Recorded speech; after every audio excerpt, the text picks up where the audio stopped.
So let's look at this in some more detail. So what are we going to do exactly? Let's look at this. So the encoder is relatively straightforward. Of course, keep in mind the encoder and the decoder are jointly trained, right? So we train them together. So when you do our backward propagation, as we're looking at air, that flows through, adjusts the weights in the decoder, also will adjust the weights in the encoder as well. So it's not as if we have somehow are just training this encoder. That being said, it might be handy to pre-train the encoder with a language model. So we start with a language model, and then once we have a lot of understanding of English, then go ahead and use transfer learning to try and get the decoder working. So what are we going to do? We're going to take in to the decoder. We're going to take as input the last word, and we're going to take in some context, okay? Where this context is some weighted representation, some attention to this incoming sentence. And now what is the context going to be? The context at time step t, so this is, let's say, the decoder at time step t. We're going to take the last word that was output, so word t minus 1, and we're going to take a context sub t. Okay, so how's context sub t going to be calculated? Well, context sub t is going to be calculated by taking a weighted sum of alpha. So this is over all t prime. So this is over all of the words in the input, right? Because we have two different sizes we're dealing with. We have the size of the output and the size of the input. So we're going to use primes for the input. So it's overall t prime for t comma t prime multiplied by the information at that time step. So the information at the time step, I mean, I suppose we could just feed in the word, but then we lose all of this information about English that we have an understanding. So what we're going to actually feed in is the hidden information, right? Our memory that we have here for that time step. So we're going to look at, if we look at kind of h sub, let's just look at a particular example, some h sub I. This is the information that we have moving forward, and we have the information moving back. And this is going to, the combination of these is going to be equal to the context that we have for that particular word. So we're just keep the information from the forward pass, the forward direction, and the backward direction, and that's going to be all the information that we care about at this time step, right? Because it's everything that we calculated. It certainly includes this word. It also includes previous words, or at least shortly previous words, right? It's hard for this to remember various stuff very long in the past. So we're going to multiply this by c sub t prime. Okay, and this is from 1 to k, where k is the number of words that we had.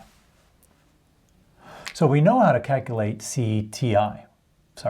We know what CT prime is, right? CT prime is just our h's. For any time step, the context is just the hidden information, that time step. That we have. All we really need to do now is figure out what these alphas are. Well, we are going to set up the alphas so that the alphas sum to 1. So these alphas are actually probabilities, or can be viewed as probabilities. What we can say here, so our definition is going to be alpha tt prime is the probability that input t prime is useful for generating output word. So this is the t primeth input is useful for generating the tth output word. And then what we're going to do is this weighted sum. So we're computing in some sense an expectation, right, of all the usefulness of all the inputs. That's really not quite true. We're creating an expectation of all of these contexts, okay, based on the probabilities that we think these contexts will be useful. So the contexts that we think won't be useful because of low probability don't contribute much to the weighted sum. The alphas where t prime is high generate a large part of this weighted sum. And we're going to be computing these alphas as basically softmax. Okay, so alpha t prime is going to equal the exponential of e to the t prime, where e is going to be some energy. So higher values mean more energy, lower values mean less energy, and this is over the summation of all the exps.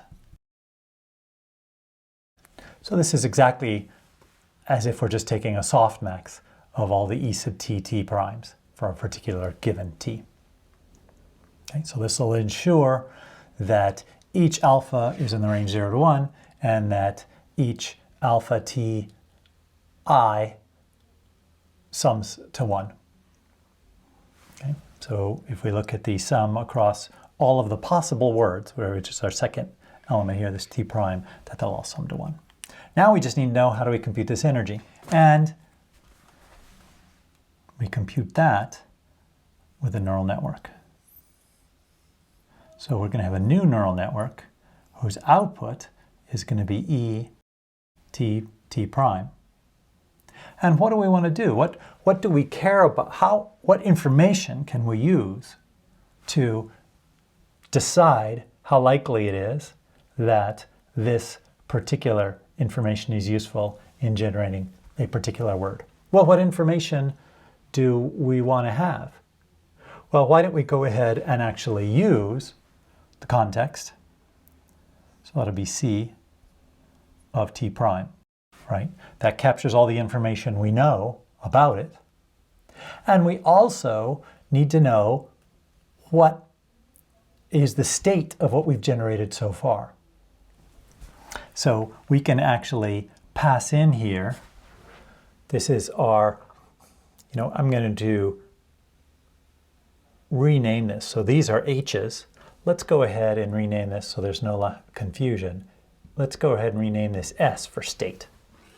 Okay, so this will be S0, S1 coming in. And so what we want is S. Which S? Can we use S of t in order to try and compute ET? We can't do that because we have a chicken and egg problem there, right? We need to know what this context is to feed in order to get out S sub t. So what we do have is S sub t minus 1.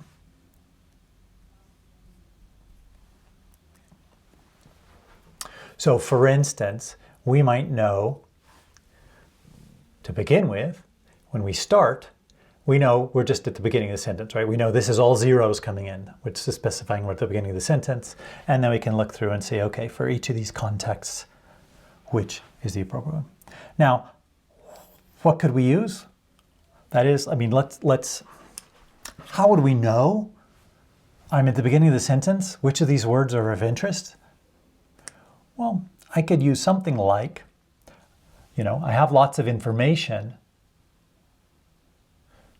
that I can use. I know I'm generating Spanish. I know Spanish usually start with a subject. The English sentence here, right, the encoder probably knows where the subject is. So that's some of the information that can be in here, is what's the subject of this sentence? Or maybe even, is there a article going along with the subject? So this neural network can learn to say, if we're at the beginning of the sentence, then the subject or words associated with the subject are of high importance. And let's say the object of the sentence or the verb, very low importance. This neural network is going to be used a lot. We usually just make this a one-layer neural network. So let's see what's going to happen again. We take our state information for our decoder that says what's happened so far. We then look, by use of this neural network, at each of the words in the input sentence. Well, not really each of the words, each of the time steps in the input sentence. And then this neural network takes that representation of that time step, takes the state, and then figures out how important is this or not. Right? It doesn't have to create it as a probability, it just goes in and create it as a logit, a number, between negative infinity and positive infinity. Okay, so if it gets excited about things, it generates a larger number. If it's not very excited, it's a smaller number. And we move on, word by word. So we do this first for every time step in our original sentence. That comes out with the e's. From the e's, we compute the alphas. From the alphas, we go ahead and compute the context. Right? So we have a weighted average of all of these h's. And then the context gets fed in with the last word, and that generates our probabilities of our new word. And then we do the same thing over and over again. There might be an argument that there's one piece of information that we're not using that we might want to use, and that is we actually don't know, as we're doing time step 2, let's say here, what was actually the word that was generated for time step 1. We know the probabilities, but we don't know the actual word. So this word coming in, there's an argument, I think, to be made that one might want to have the generated word sub t. Possibly. But that's not what was done in the original paper, certainly.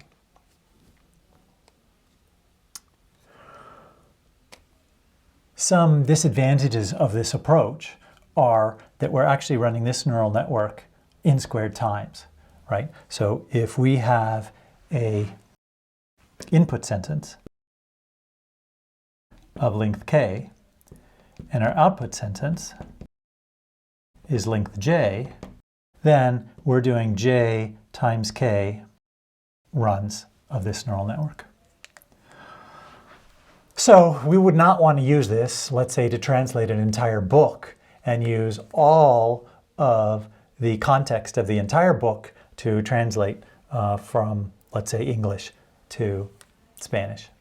But if we're just doing sentence at a time, then these don't get to be too big, right? When's the last time you saw a 300-word sentence? It certainly depends on the author, I'm sure. Other things to look at. This RNN, what type of RNN is this? Is this just a traditional RNN? Could this be an LSTM or a GRU? All those things are possible. Commonly, this is actually an LSTM, right? So the LSTM is going to better be able to capture longer-term memory that might be necessary to understand the entire sentence. Other takeaways we have from here. One, the basic takeaway we want to learn is that we can be focusing or attending to a particular part of our total input. And this gives us a mechanism for doing that. We're going to become more sophisticated in how we look at attention, but for now, this is our initial approach, where we're doing this language translation, and we are just attending to parts of the input, and then just combining those all together in a weighted fashion.